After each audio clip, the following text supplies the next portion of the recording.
Some places are for certain kinds of people, you know. It's just how it is. We are trying to help you save face. Her name badge reads Stephanie. Her lips were painted a pale, precise pink, and she offered a smile that reached her mouth but stopped well short of her pale blue eyes. She continued to spit out the following words with a fixed smile. Try the Goring Bar? They take walk-ins, you see. Very popular with all sorts. The emphasis on all sorts was slight, but deliberate. Claudette felt it land like a pinprick, sharp and intentional. She knew exactly what was happening here. She had seen it 100 times before, in boardrooms, at gala dinners, in the lobbies of buildings where power was concentrated and old attitudes lingered like damp. I said nothing, because the truth, the real truth of who I am and who I was expecting would have collapsed their assumptions of where they thought I belonged, and I was not ready to explain myself just yet. I was saving it for the right time. Before I tell you how we got to this point in a prestigious hotel, I want you to do me a favor, subscribe to my channel and click notification for upcoming stories. So this is how my day began.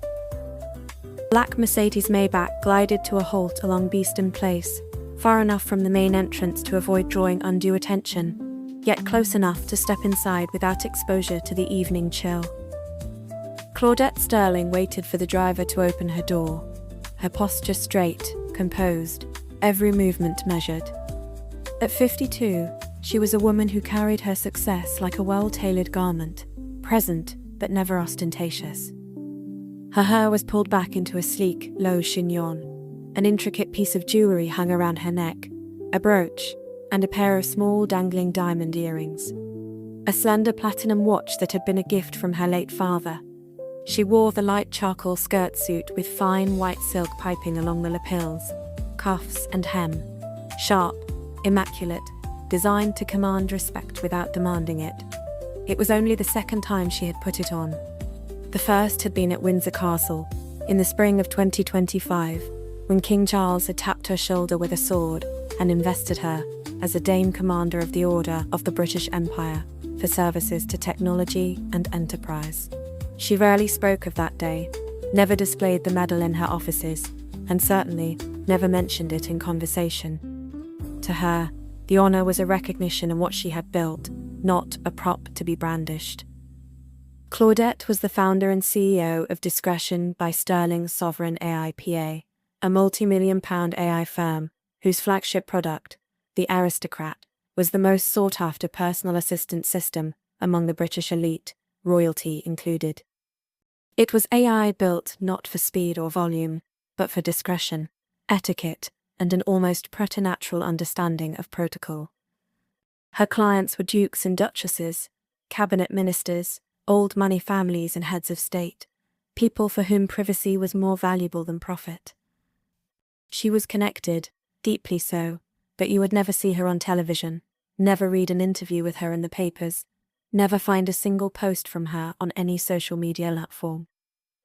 Her name appeared only in the business pages, or whispered in the corners of drawing rooms, or listed quietly as a patron of this charity or that foundation. Power, she had long learned, worked best when it remained in the shadows. How? She said suddenly.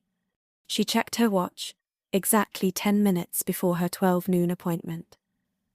Her PA, a woman of terrifying efficiency named Jill, had confirmed the reservation twice that morning, emphasizing that the guest was someone of considerable sensitivity and that absolute privacy was required. The dining room at the Goring was the only choice for such a meeting. Situated just a few minutes' walk from Buckingham Palace, it held the distinction of being the only hotel ever granted a royal warrant by Queen Elizabeth II, a mark of favour that hung over the place like a soft, expensive perfume.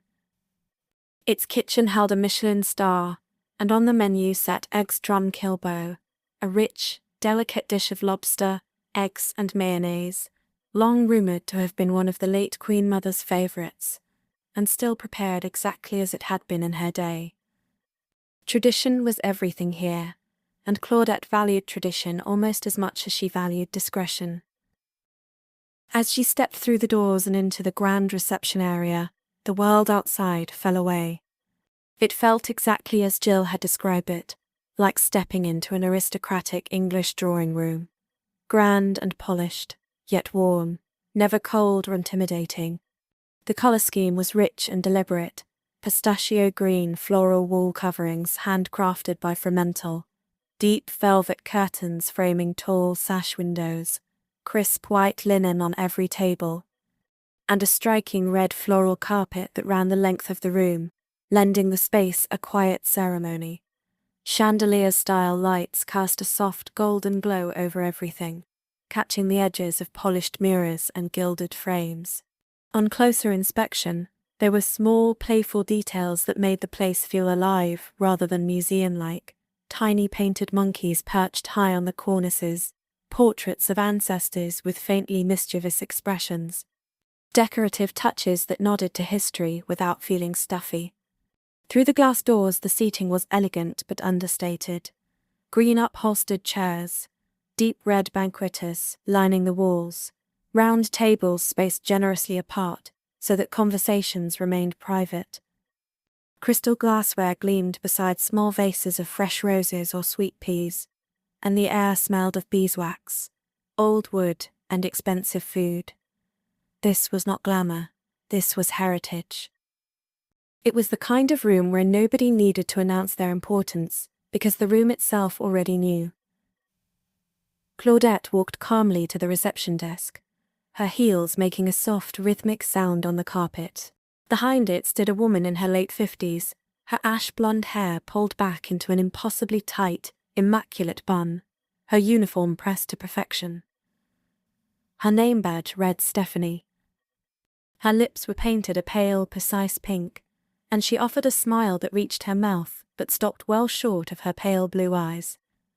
"Good evening," Claudette said, her voice low, smooth and unhurried, the kind of voice that was used to being listened to.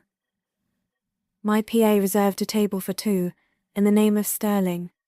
Stephanie's smile remained fixed, but her posture shifted, imperceptibly, into something harder. She turned to the computer terminal beside her, her fingers moving slowly, deliberately, as if every keystroke cost her effort. She tapped at the keys, paused, tapped again, then leaned forward slightly, squinting at the screen, as if the words might change if she looked long enough. She hummed under her breath, a sound of mild, performative confusion, then turned back to Claudette with a slight lift of her eyebrows. "I'm so sorry, madam," she said, her tone polite but edged with something sharp, "but I have no record of any booking under that name. Are you quite certain you have the right restaurant?" Claudette did not blink. "Quite certain." "My assistant confirmed it at 3 o'clock this afternoon, Jill Carter. She spoke to someone here directly." Stephanie sighed, a small, theatrical exhale, and tapped once more at the keyboard, harder this time. "Well, I'm afraid there is nothing here. Sterling, no. I'm sorry. Perhaps you meant another hotel? Or perhaps the Goring Bar? They take walk-ins, you see. Very popular with all sorts." The emphasis on all sorts was slight, but deliberate. Claudette felt it land like a pinprick, sharp and intentional. She knew exactly what was happening here. She had seen it 100 times before, in boardrooms, at gala dinners, in the lobbies of buildings where power was concentrated and old attitudes lingered like damn. She was a black woman, tall, poised, impeccably dressed, carrying herself with the kind of authority that made people like Stephanie deeply uncomfortable. To someone like her, people like Claudette simply did not belong in places like the dining room. They might belong in the bar, or in a meeting room, or as guests of someone else, but never arriving alone. Ne was the inhabitants of the phrase that left the meeting, never making reservations under the very tables where royalty had dined.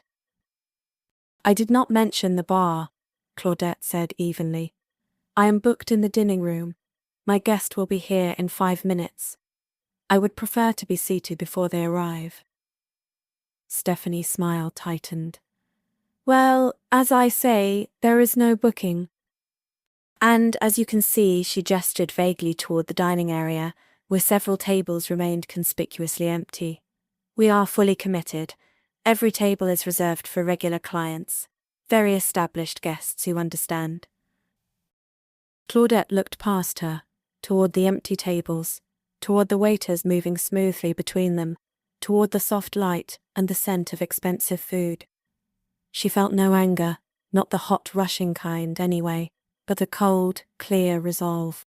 She had built an empire by seeing exactly what people tried to hide, by reading the unspoken words and the subtle shifts in behavior. Stephanie was not just unhelpful, she was obstructionist. Every movement, every word, designed to make it clear that Claudette was unwelcome, that she was in error, that she should leave before she caused a scene.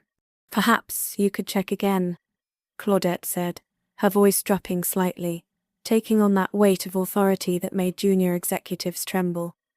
"Or perhaps you could speak to your manager, because I assure you, the booking exists. And if I am not seated in the next 2 minutes, I will make a telephone call that will ensure you spend the rest of your career explaining exactly why a confirmed reservation was denied to me." Stephanie's cheeks colored, just a little. She hesitated, her fingers hovering over the keyboard. Behind her, a younger member of staff glanced over, looking nervous, but said nothing. The room around them seemed to quieten, as if the walls themselves were listening. This was the thing people like Stephanie never understood. Claudette Sterling did not need to fight to be here. She belonged here, not because of birth or title, but because she had earned every inch of her place, and because the people who mattered knew exactly who she was.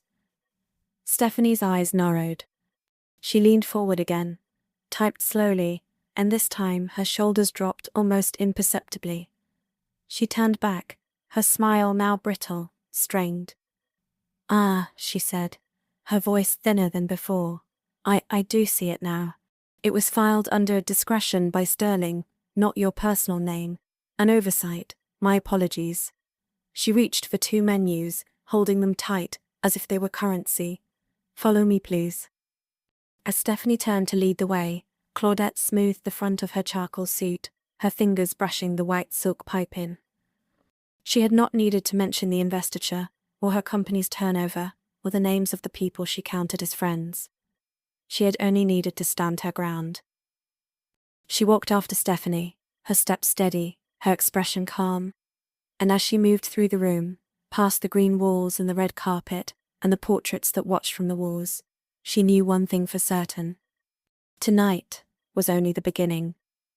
And before the evening was out, Stephanie would learn that in this room, or any other, discretion worked both ways. Stephanie placed the reservation card face down on the tablecloth, turned on her heel, and walked away before Claudette could even sit fully. There was no menu handed over, no crisp linen napkin unfolded and placed across her lap, no polite enquiry as to whether she might like sparkling or still water, perhaps a glass of champagne while she waited.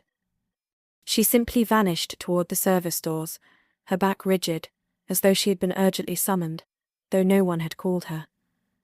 Claudette remained seated with perfect composure, her hands resting lightly one over the other in her lap, her posture straight and unyielding. The silence around her felt deliberate. Waiters glided past with silver trays held high, smiling and murmuring apologies to other guests as they stepped around chairs, yet when they passed her table, their eyes seemed to slide right over her, as if she were invisible. Or worse, an object that did not quite belong in their carefully curated view of the world. Sitting there, surrounded by pistachio silk and polished wood, her mind drifted back 6 years, to 2020, to the office that had been the setting for so many of her quietest battles. She had been the most qualified person in the department, degrees from 2 top universities, years of experience, a flair for systems and protocol that none of her colleagues could match. And yet, 6 times she had been passed over for promotion. 6 times, men and women with half her knowledge, half her skill, and none of her instinct for detail had been given the roles she had earned.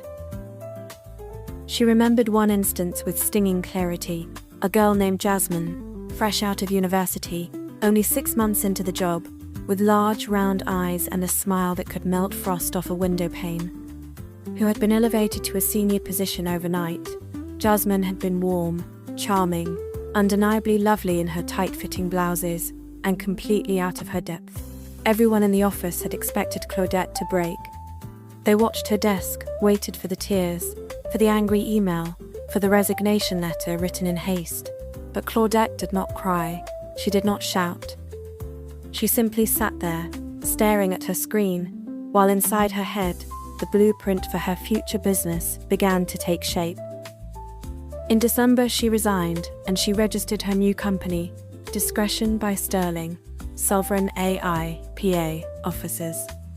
It was built on the one thing she knew better than anyone else: how to serve powerful people without ever being seen. How to organize lives with absolute secrecy. How to anticipate needs before they were spoken. She started alone, working from a small flat in Pimlico, coding the early algorithms herself, refining every line to understand not just schedules and emails, but etiquette, precedents, family traditions, the unwritten rules of palaces and country estates. Slowly, word spread. Her first clients were people she had met through charity work, regulars at Wilmington and Royal Ascot, members of old families who valued privacy above everything. Then came introductions to international contacts, high-ranking members of Qatari royal households, diplomats, billionaires who needed assistants that never slept and never spoke. By 2023, she landed her first major contract with a European royal household, and after that, the floodgates opened. Sterling intelligence was now worth millions, but the core promise remained exactly as it had been on day one: absolute discretion. Perfect service. Total loyalty. A sharp movement at the table brought her back to the present. Stephanie had returned, this time with a pained, apologetic expression plastered across her face, though her eyes shone with a cold satisfaction. "I am so terribly sorry, Miss Sterling," she began, her voice raised just enough to carry to the nearest tables. "There has been a dreadful misunderstanding, a double booking, you see. We have a regular guest who has had this table for 20 years, and naturally, we could not possibly ask them to move. I'm afraid we shall have to relocate you. We have a lovely little spot in the foyer, very comfortable, perfect for passing visitors. It's much quieter there, too." Claudette looked at her steadily. "I reserved this table. My assistant confirmed it. I will not be moved to the foyer like a courier waiting for a signature." Stephanie's smile tightened. Now, there's no need to be difficult. Everyone here knows how things work.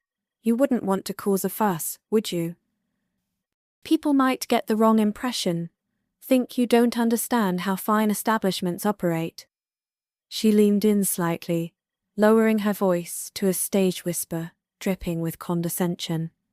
"Some places are for certain kinds of people, you know. It's just how it is. We are trying to help you save face." She signaled to a young waiter hovering nearby, who stepped forward holding a heavy glass jug of iced water. As he reached across to pour, though no drink had been ordered, his elbow, accidentally on purpose, caught the edge of the table. In a sudden rush, water sloshed over the rim, spilling in a dark, spreading patch, directly onto the front of Claudette's charcoal suit, soaking through the white silk piping she appreciated so much. "Oh, how clumsy!" Stephanie cried out, feigning horror, while her eyes glittered with triumph. "Look what you've done! Your lovely suit is ruined. You simply must go to the ladies' room at once to dry it off. Mary will show you the way, far away from everyone, so no one need see the mess." Stephanie rubbed her hand as if she had just dispersed some rubbish. 2 other members of staff lingered nearby, pretending to arrange cutlery or straighten chairs, their heads tilted together, whispering behind their hands, casting quick, disdainful glances at her, as if the spill were her own fault. As if she were too slow, too clumsy, too out of place to deserve a seat here. They thought she would flush red, grab her bag, and flee to the bathroom in shame. They thought this small humiliation would be enough to remove her from sight before anyone important noticed. They were wrong. What none of them knew, what they could never have guessed from their narrow view of the world, was that her guest was already walking through the hotel's main entrance. The double doors at the far end of the room swung open, and the atmosphere shifted instantly. Conversations dropped to a murmur, heads turned, and every member of staff straightened as if pulled by strings. King Charles III stepped inside, his bearing calm and regal, his face familiar to everyone in the room. He moved with that steady, unhurried pace he was known for, and as he walked, guests bowed their heads or curtsied, waiters stepped back out of his path, and Stephanie froze where she stood, her smile dying on her lips. The king knew exactly where he was going. He had dined here dozens of times. He knew the layout, the tables, the view toward the windows. He walked straight toward the corner table reserved under the name Sterling, only to find it empty. His eyes fell first on the dark patch of water soaking into the linen tablecloth, then on the damp stains spreading across the empty cushioned chair. He saw the way Stephanie's hands were clasped too tightly, the way the waiters avoided his gaze, the way the whole scene hummed with suppressed tension. In one quick, sharp glance, he understood everything. He stopped directly in front of Stephanie, who was now trembling slightly, her face pale. He did not raise his voice, but his tone carried across the room, clear and unmistakable. "Excuse me," he said, his eyes never leaving hers. "Could you kindly tell me, where is Dame Claudette Sterling? She is my guest, and I believe she was booked at this table." Stephanie's mouth opened and closed, but no coherent words came out. Her face had drained of all colour, leaving her looking pale and hollow-cheeked, the pink lipstick now a harsh, unnatural slash against her skin. Her mind raced, scrambling to find a version of events that could make sense to the man standing before her. A king, a man who had personally invested Claudette Sterling with the rank of Dame Commander only a year before. How could she explain that she had dismissed her, doubted her reservation, tried to banish her to the foyer like a stray guest, and then deliberately orchestrated a spill to hustle her away to the ladies' room? Every lie she tried to form dissolved on her tongue. The truth was too heavy, too ugly, and it hung in the air between them like a bad smell. Behind her, the two waiters who had lingered to snub Claudette were visibly shaking. Their hands trembled as they clutched napkins or menus, their eyes fixed on the floor. They knew exactly what this meant. The dining room at the Goring was a place where presidents, royalty, and ambassadors ate, where every guest, regardless of background, was treated with reverence, discretion, and flawless courtesy. It was written into their training, into their service standards, into the very reason the hotel held its royal warrant. To mistreat anyone here was a serious error. To mistreat a dame of the realm, a woman known to be close to the palace, in full view of other guests, it was professional suicide. Their jobs were gone before they even opened their mouths, and they knew it. What none of them realized, as they stood frozen in fear, was that Prince Horace had seen it all. A quiet, thoughtful member of the extended royal family, he was a regular at the restaurant, seated at a table near the wall, partially hidden by a tall arrangement of flowers.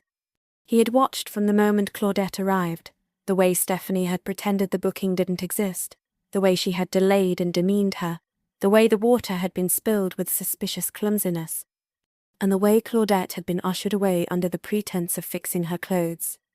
Prince Horace was also a client of discretion by Sterling. He relied on Claudette's AI systems to manage his diary, his correspondence, and his sensitive engagements. He knew exactly who she was, one of the sharpest, most respected women in the country, a person whose only fault, in the eyes of small-minded people, was that she did not look like the kind of person they expected to see in such places. He rose from his table, walked calmly across the room, and joined King Charles, leaning in to speak quietly, his voice too low for anyone else to hear. "I saw everything," he said simply. "Every word, every action. There is no misunderstanding here. Stephanie finally found her voice, though it came out high and wavering, thick with desperation. So sorry, Your Majesty. There was a confusion, a mix-up with the tables. The lady, she said she wanted to freshen up. We offered to help. It was an accident. Truly. The water. Just a clumsy mistake. We were only trying to assist. She rambled on, embroidering the lie of frantic additions, painting herself as helpful and concerned, Claudette as confused or awkward. But every word sounded hollow. Every glance she darted toward the empty table betrayed her panic. While she babbled, the staff sprang into a chaotic frenzy. Realizing the king was standing idle, waiting for his guest, they rushed to correct the mess they had made. They dragged away the chair where Claudette had sat, replacing it with one that looked cleaner, more perfect. They stripped the tablecloth where the water had soaked through, yanking it off in a flutter of white linen, and laid a fresh one with shaking hands, fumbling with the folds, dropping cutlery, rearranging flowers so quickly and roughly that the petals shook. They moved like people in a farce, scurrying, bumping into each other, whispering frantically, trying to erase every trace of what had happened, while King Charles stood exactly where he was, watching them with a polite but distant expression. Looking for all the world like a spare part, ignored and kept waiting in his own royal residence by association. He did not move, but his gaze sharpened. He signalled subtly to the restaurant manager, who had appeared from the kitchen, white-faced and breathless, having only just been told what was unfolding. I had no idea about it. The manager hurried over, bowing repeatedly, and the king spoke to him in a quiet, even tone that carried more weight than a shout. I must say, he said, his eyes flicking over the staff darting about like startled birds, I have never seen service quite so unrefined. Usually, this establishment is a model of grace and composure. Tonight, however, it appears that standards have slipped rather dramatically.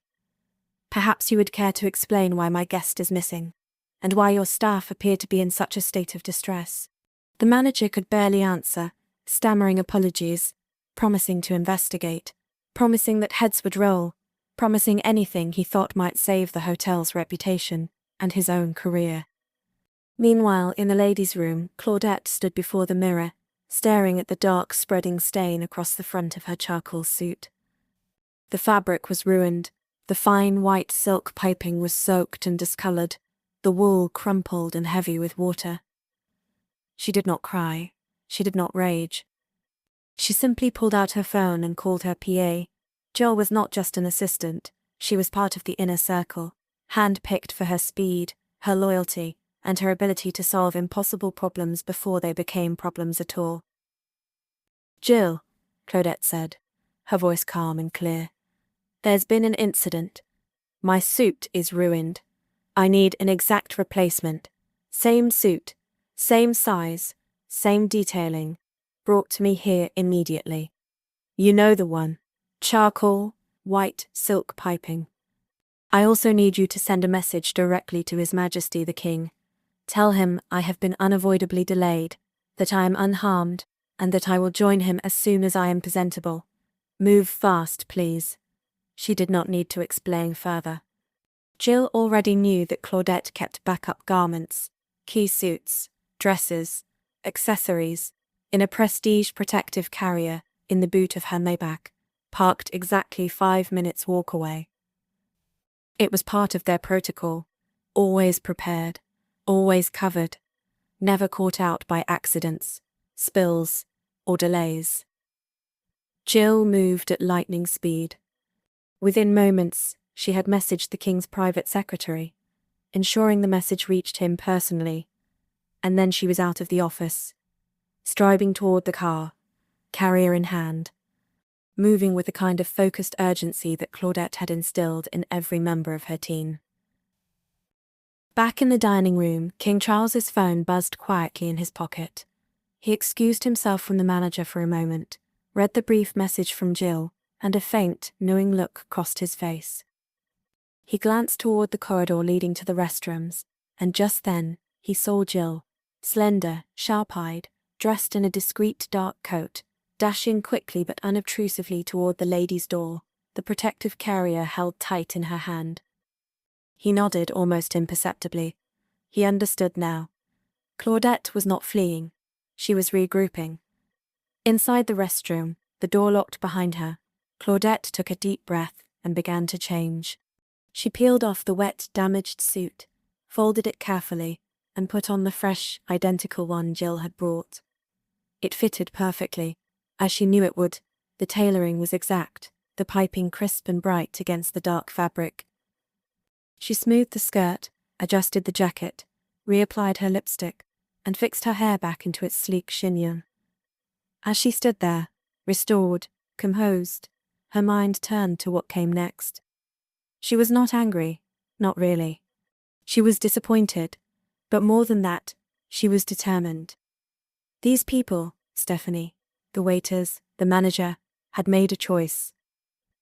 They had judged her based on the color of her skin, on their narrow idea of who belonged where, on their arrogant assumption that because she did not shout about her status, she had none at all.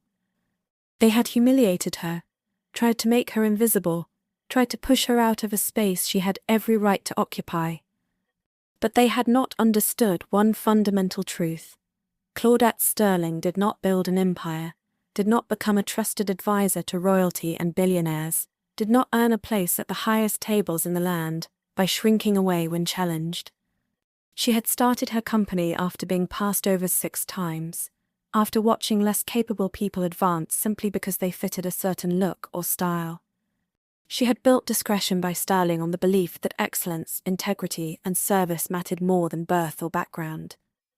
Tonight, these staff members had broken every rule of their profession, and in doing so they had handed her a lesson to teach, not out of cruelty, but out of necessity. As she turned toward the door, ready to step back out into the corridor, her expression was calm, her eyes clear and sharp. She knew exactly what she would do. She would return to her table, greet the king as if nothing had happened, conduct her meeting with the dignity and focus that were her trademark. But after tonight, nothing here would ever be the same again. She would ensure that the management of the Goring understood exactly what had occurred, exactly what damage had been done, and exactly what standards were required when serving the public. All of the public. She would ensure that Stephanie and those who had aided her learned that privilege was not a license for prejudice, and that respect was something owed to every guest, regardless of appearance. And she would teach them, in no uncertain terms, that the quiet, composed black woman they had tried to dismiss was far more powerful, far more influential, and far more dangerous to cross than they could ever have imagined. The lessons of the evening were already forming in her mind, lessons about prejudice, about power, about the difference between status and true worth. And before the night was over, everyone involved would learn them well.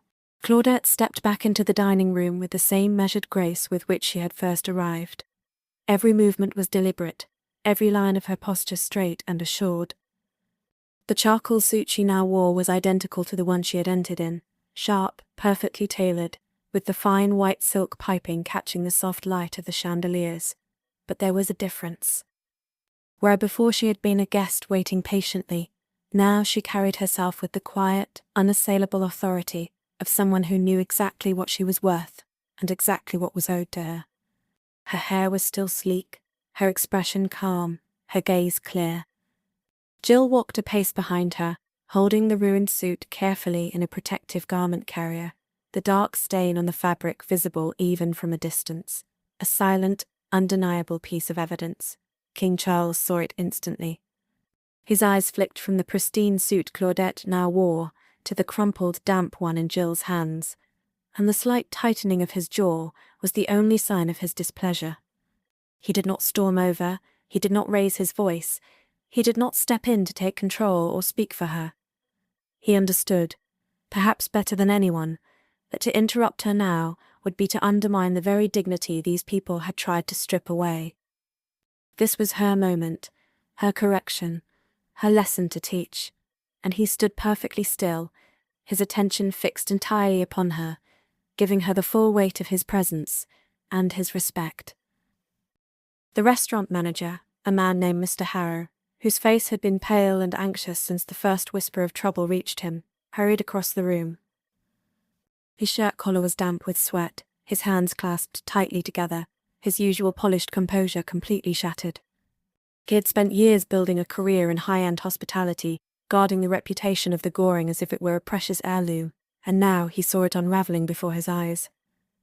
He reached Claudette just as she came to a halt beside the table, opening his mouth to pour out a stream of apologies, promises, and offers, anything to smooth over what had happened.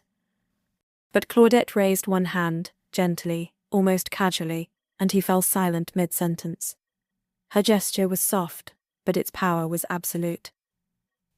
"Before you apologize," she said, her voice clear, even, and carrying easily to the nearby tables without ever becoming loud, "I want you to understand exactly what happened here this evening.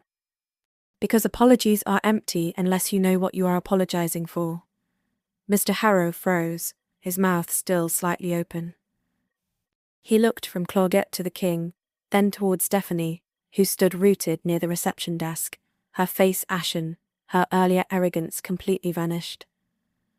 Claudette turned slightly, ensuring that Stephanie was fully within earshot, that every word was meant for her as much as for the manager. "Water can dry," she continued, her tone calm and instructional, as if she were explaining a simple fact to a child. "Fabric can be cleaned or replaced. What stains an establishment forever, Mr. Harrow, is the moment a member of staff decides who is worthy of respect and who is not.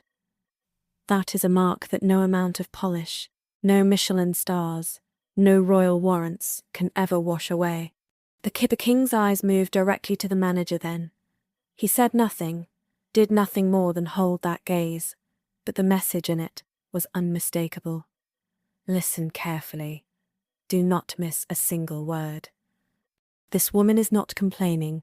She is teaching you how to save your reputation, and perhaps your career, tonight. Mr. Harrow nodded frantically, his voice shaking as he tried to find the right words.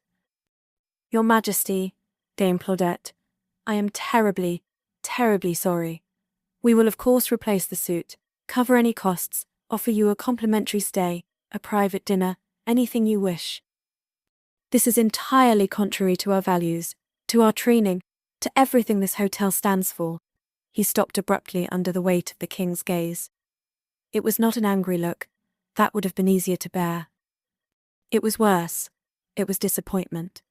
It was the quiet, heavy disappointment of someone who expected better, who held this place in high regard, and who now saw that the standards he had taken for granted were merely surface deep. The king's eyes spoke volumes. Do not try to manage the optics. Do not try to buy your way out of this. Manage the truth. Face what has actually happened. Claudette saw the understanding dawn in the manager's face, and she spoke again, cutting through his fluster. "No," she said firmly. "Let Stephanie speak. People often reveal the full truth when asked to repeat their own behavior aloud. Go on, Stephanie. Explain to Mr. Harrow, to His Majesty, and to me, exactly why you insisted my reservation did not exist. Explain why you tried to move me to the foyer. Explain how that water came to be spilled all over my clothes. Tell us, in your own words, what reasoning led you to treat a guest in such a way." Stephanie's lips moved, but no sound came out. She looked around desperately, hoping for support, for a way out, but the other staff members had stepped back, avoiding her eyes, terrified of being drawn further into the mess. She opened her mouth again, stammered something about a mistake, a misunderstanding, an accident, but she could not say it clearly. She could not articulate the thought process, because the thought process itself was indefensible. She had judged Claudette by her skin colour, by the quiet way she carried herself, by the fact that she did not arrive with a retinue or shout about her title. There was no polite way to say, "I did not think someone like you belonged here." Claudette nodded slowly, as if her silence confirmed everything. "That is usually where prejudice lives," she said, her voice steady and unforgiving. "In actions people cannot defend once they are named out loud. It hides in mistakes that only happen to certain people. It hides in misunderstandings that never seem to affect anyone who looks or sounds a certain way. It hides in the assumption that you know who I am before I've even spoken." She turned her attention fully back to the manager, who stood waiting, terrified. "You have two choices now, Mr. Harrow. You can protect your staff member from accountability, or you can protect your establishment from becoming known as a place where dignity is conditional, where respect is something you earn based on your face or your background, rather than something you are owed simply because you walked through the door as a guest. Choose carefully. Once that reputation takes hold, it never leaves." The king spoke then, his voice low, measured, and final. "I trust you understand the difference between the two." It was not a question, it was a command. Mr. Harrow moved instantly. He gestured sharply to two senior waiters, who stepped forward and led Stephanie away from the reception desk, out of the dining room, and toward the staff area. Her head bowed, her career here effectively over. He turned back to Claudette, his expression earnest and desperate to make amends. "Dame Claudette, please accept my deepest, most sincere apologies on behalf of everyone here. Stephanie will not be returning to the floor this evening, or until this matter is fully investigated. We will arrange for the professional restoration or replacement of your suit immediately, at our cost. We will have our head tailor available if you need any adjustments. I will write to you personally tomorrow to outline exactly what steps we're taking, and I will ensure that nothing like this ever happens again." Claudette did not smile. She did not soften. She looked at him with clear, discerning eyes, seeing right through his panic to the habit of doing just enough to get by. "Do not apologize to silence me," she said quietly. "Apologize by correcting the culture that allowed her to feel safe doing it. Stephanie is not the whole problem. She is merely the thorn visible above the skin. I am far more interested in the root beneath it." Mr. Harrow looked genuinely confused, his brow furrowed. "The root? A thorn hurts when it pierces you," Claudette explained, "but it only grows where the soil allows it. Who trained her? Who supervised her? Who ignored the earlier signs, the small biases, the little ways she might have treated other guests differently before tonight? Who taught her that someone like me, confident, well-dressed, well-connected, but black, could be treated as less than fully human, less than fully welcome? That is the root. And if you pull only the thorn but leave the root, it will only grow back, and next time it might pierce someone who does not have the voice or the position to speak up." She saw the realization sink in, and she laid out her terms clearly, simply, without room for negotiation, but without cruelty. "I require 3 things from you, Mr. Harrow. First, thank you for removing Stephanie from service tonight. That was the correct first step. Second, before you host another royal engagement, another state dinner, or any public-facing event, every single member of your staff, from reception to kitchen to management, will receive comprehensive training in dignity, inclusion, and unconscious bias. Not a half-hour lecture, but proper, meaningful instruction on how to treat every guest with equal respect, regardless of who they are or what they look like. Third, you will send me a written account detailing exactly what steps you have taken, how you have reviewed your hiring and training processes, and how you will ensure this never happens to another guest in this hotel. Do we understand each other?" The manager nodded rapidly, relief flooding his face that she had not demanded his job or shut the place down, that she was giving them a chance to be better. "Absolutely. Every word. It will be done exactly as you say. I will oversee it personally." Then King Charles spoke again, his tone warm and approving, a marked change from the disappointment of moments before. "That seems both fair and restrained," he said. "Those 6 words did more than anything else to seal the matter. They told Mr. Harrow that Claudette's requests were not excessive, not the demands of an angry woman making trouble, but reasonable, necessary, and fully approved by the highest authority in the land. She was not asking for special treatment, she was asking for the standard treatment every guest should receive, and the king had publicly confirmed she was right to do so. Claudette gave a small, sharp nod, satisfied. She had not come here to destroy a hotel or ruin lives. She had come here to eat, to talk, to work, but she would never walk past injustice, especially when it was directed at her, and especially when it was disguised as service. "Good," she said. "Then let the fawn be removed without poisoning the whole garden. I want this place to be better, not broken. I want the next woman who walks through that door, whoever she is, whatever she looks like, to be treated with the courtesy and grace that the Goring claims to represent." She turned away from the manager then, dismissing him gently but completely, and faced the king. Her expression softened, regaining that warm, intelligent focus she always brought to their discussions. She smoothed the front of her suit once more, adjusted a cuff, and smiled faintly, as if the last 20 minutes had been nothing more than a brief interruption. "Now, Your Majesty," she said, gesturing gracefully toward the freshly laid table, the crystal glassware gleaming, flowers arranged perfectly, waiting just for them. "You were telling me about how we might honor tradition while embracing technology. I believe you mentioned finding a way to bring the very best of the past, together with the intelligence of the future." As they lifted their glass of sparkling water and clinked the sparkly crystal glass delicately, the room around them settled back into a quiet, respectful hum. The staff moved with renewed purpose, heads bowed, eyes downcast, having learned a lesson they would never forget. Prince Horace, watching from his table, lifted his glass slightly in a silent toast, and Claudette Sterling, Dame, CEO, architect of discretion, and now teacher to one of London's most exclusive hotels, picked up her menu, ready to talk business, secure in the knowledge that she had not only taken her rightful place at the table, but had also redefined what that place should mean for everyone who came after her. If you enjoyed this story, please don't forget to subscribe, like, and share. Thank you for listening. We would like to clearly state that this video and storyline are purely fictional and created for entertainment purposes only. Any characters, names, situations, institutions, titles, or events shown or mentioned are part of a made-up story. Any resemblance to real people living or deceased, or actual events is entirely coincidental.